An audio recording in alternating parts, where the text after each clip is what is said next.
Saudara-saudari yang terkasih dalam Kristus, kita telah memasuki Minggu Palma yang diwarnai dengan daun-daun palma, di mana kita sambil melambaikan daun palma di tangan, diiringi nyanyian Hosana, Hosana, terpujilah. Bacaan Injil hari ini sangat menarik perhatian, sekaligus membingungkan. Kenapa? Karena kedua Injil yang disajikan hari ini sangat bertolak belakang. Yesus baru saja dielu-elukan dengan membentangkan daun-daun dan kain di tanah supaya Yesus dan keledainya dapat lewat. Orang-orang bersorak-sorai, Hosana, Hosana, memuji Yesus, menyambut kedatangan Yesus yang mereka harapkan sebagai Raja mereka. Tiba-tiba peristiwa itu berbalik. Mereka yang bersorak-sorai memuji Yesus menjadi sorak-sorai, salibkan Dia. Sangat mengejutkan, bukan? Lalu kenapa disajikan dua Injil yang sangat jauh berbeda? Kedua kejadian ini mau mengatakan kepada kita bahwa manusia mudah sekali berpaling dari Allah. Ada hal-hal penting yang mau disampaikan kepada kita. Pertama, keledai. Keledai dikenal sebagai binatang yang dungu dan bodoh. Walaupun demikian, ia taat, setia, dan mau membiarkan dirinya dipakai oleh Yesus karena Yesus memerlukannya. Kok Yesus memakai keledai? Ingatlah bahwa Tuhan adalah sahabat orang berdosa, sahabat orang yang lemah, sahabat orang menderita, dan sahabat orang-orang kecil lainnya. Yang kedua, ada pepatah mengatakan, yang manis jangan cepat ditelan, siapa tahu racun. Yang pahit jangan cepat dibuang, siapa tahu obat. Pujian jangan sampai membuat kita terlena atau lupa diri. Dan penderitaan jangan sampai membuat kita goyah. Seperti Yesus, ketika orang banyak bersorak-sorai, ia tidak terlena dengan sorak-sorai itu, dan ia tidak menyerah dengan penderitaan salib yang dilaluinya. Poin yang ketiga, Tuhan bukanlah sesuatu yang digunakan untuk memuaskan diri kita sendiri. Kita terkadang menyebut nama Tuhan, membawa nama Tuhan demi sebuah popularitas, demi dihormati, dan demi harta atau uang.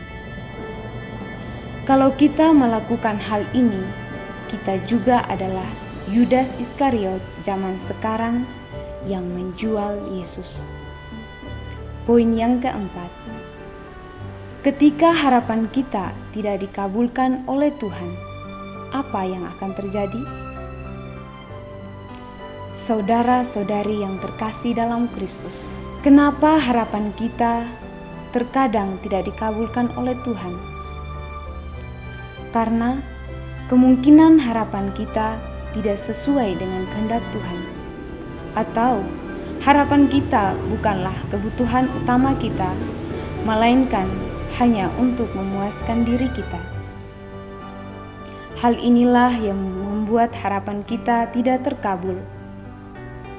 Walaupun kita mengharapkan atau merencanakan segala sesuatu, belum tentu apa yang kita rencanakan semuanya terjadi. Tetapi semua itu tergantung kehendak Tuhan. Biarlah hanya kehendak Tuhan yang boleh terjadi dalam hidup kita. Mungkin ada sedikit orang yang benar-benar menaruh kepercayaan dan harapannya kepada Tuhan. sehingga mereka mampu bertahan bersamanya.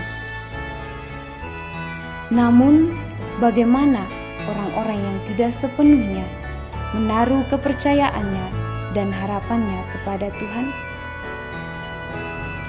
Orang-orang ini tidak mempunyai kesabaran dan akan cepat mengamuk, seperti orang-orang yang berharap dan berambisi untuk menjadikan Yesus sebagai Raja mereka, agar mereka diselamatkan.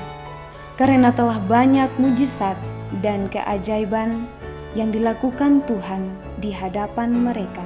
Ketika kita diuji sedikit saja, apakah kita benar-benar setia dan tetap bertahan? Karena kesombongan kita dan karena ketidaksetiaan kita, Tuhan menikmati jalan salib. Ia dihina, diludahi, dicambuk, dipaku, disiksa, diperlakukan tidak seperti manusia lagi. Ia sangat menderita sampai ia wafat di salib. Ia rela merendahkan diri dan menjadi sama dengan manusia, kecuali dalam hal dosa.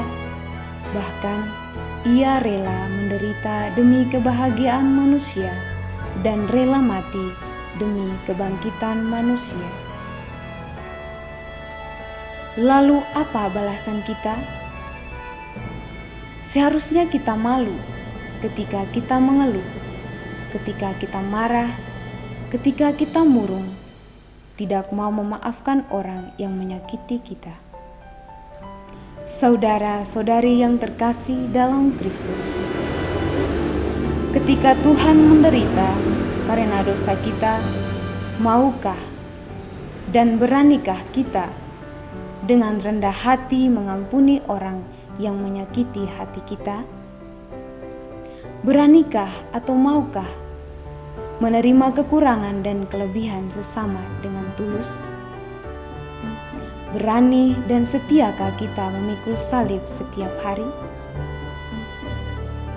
Beranikah kita untuk bangkit dari kelemahan kita untuk menjadi pribadi yang lebih baik?